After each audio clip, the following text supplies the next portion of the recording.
এই প্রচণ্ড গরমে সকালে এক বাটি খাও আর প্রচণ্ড মানসিক তৃপ্তি পাও, শরীর মন ঠান্ডা করে দেবে এবং দুর্দান্ত লাগবে খেতে। বাচ্চা থেকে বড় সবার দারুণ লাগবে, ভীষণ সুন্দর এই খাবার।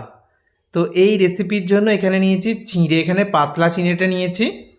তো চিঁড়েটাকে অবশ্যই এরকম স্ট্রেনার দিয়ে চেলে নিতে হবে, কারণ চিঁড়ের মধ্যে অনেক ধুলো থাকে, আর চিঁড়ের মধ্যে যদি ধানের অংশ থাকে সেটাকেও কিন্তু ফেলে দিতে হবে।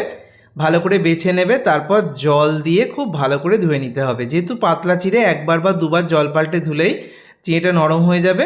যদি মোটা চিঁড়ে বা শক্ত চিঁড়ে নাও তাহলে 3-4 বার জল দিয়ে ধুয়ে নেবে বা মিনিট 5 জলে ভিজিয়ে রাখতে হবে। এখানে যেহেতু আমি পাতলা চিঁড়েটা নিয়েছি তাই দেখো চিঁড়ে কিন্তু নরম হয়ে গেছে।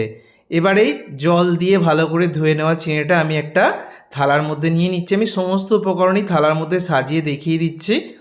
তো প্রথমেই চিঁড়েটা নিয়ে নিলাম। চিঁড়ের পরিমাণ নির্দিষ্ট কিছু নেই, তোমরা বেশি কম করে নিতেই পারো। তো আমি এখানে 1 কাপের মতো চিঁড়ে নিয়েছি, তার জন্য এখানে দিয়ে দিচ্ছি এখানে মিষ্টি দই। এই মিষ্টি দইয়ের রেসিপিটা আমি আগের দিন শেয়ার করেছি, এটা বাড়িতে তৈরি করা মিষ্টি দই। রেসিপির লিঙ্ক আমি ইউটিউবে ডেসক্রিপশান বক্সে দিয়ে দেবো। এবার দিয়ে দিচ্ছি পাকা আম, সবই কিন্তু ঠান্ডা ঠান্ডা সার্ভ করছি। এই পাকা আম কিন্তু ফ্রিজের মধ্যে ছিল, তো খোসাটা বাদ দিয়ে ছোটো ছোটো করে টুকরো করেছি। এবার দিয়ে দিচ্ছি আমি কলা, সিঙ্গাপুরি কলা বা কাঁঠালি কলা, যে কোনো কলাই নিতে পারো। আমি ছোটো ছোটো করে টুকরো করে দিয়েছি, এখানে কাঁঠালি কলার ব্যবহার করেছি। এবার নিয়েছি নারকেল কোড়া। এবারে নিয়েছি আমি মুড়কি। মুড়কি দেওয়াটা অপশনাল, তবে একটু মুড়কি যদি চিনির সাথে দেওয়া হয় তাহলে বেশ ব্যাপারটা ভালো লাগে। তারপরে দিয়ে দিচ্ছি আমি কিশমিশ 1 মুঠো, আর দিয়ে দেব অল্প একটু কাজু বাদাম। এখানে আমন্ড বাদামও দিতে পারো বা পছন্দ মতো ড্রাই ফ্রুটসও তোমরা অ্যাড করতে পারো।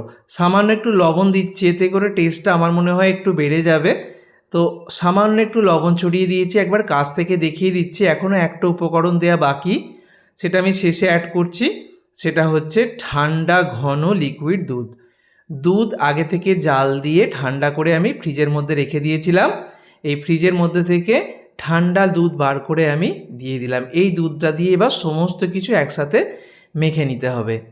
দুধটা কিন্তু একবারে দেব না, দুধটা ঠান্ডা দুধ নিয়েছি, তো দুধটা অল্প অল্প করে দেবো আর ভালো করে সব কিছুকে মেখে নেব। এখানে আমি প্লেটের মধ্যে বা থালার মধ্যে যেহেতু সমস্ত উপকরণগুলো নিয়েছি তাই আস্তে আস্তে মেখে নিচ্ছি। তোমরা একটা ডিপ পাত্রের মধ্যে নেবে, তাহলে খুব সহজেই মেখে নিতে পারবে। একদম চটজলদি রেসিপি, একদম ঝটপট 2-3 মিনিটের মধ্যেই রেডি হয়ে যাবে। উপকরণগুলো যদি বাড়িতে রেডি থাকে তাহলে এই প্রচণ্ড গরমে সকালে 1 বাটি করে যদি খেয়ে নিতে পারো তাহলে পেটের জন্যও ভালো, শরীরের জন্যও ভালো, আর ঠান্ডা ঠান্ডা খেলে ভীষণ রিফ্রেশিং লাগবে। ছোট থেকে বড় সবার ভালো লাগবে। অবশ্যই বাড়িতে এই রেসিপিটা ট্রাই করো, আর কেমন হয়েছে আমাকে কমেন্ট করে জানিও। ধন্যবাদ।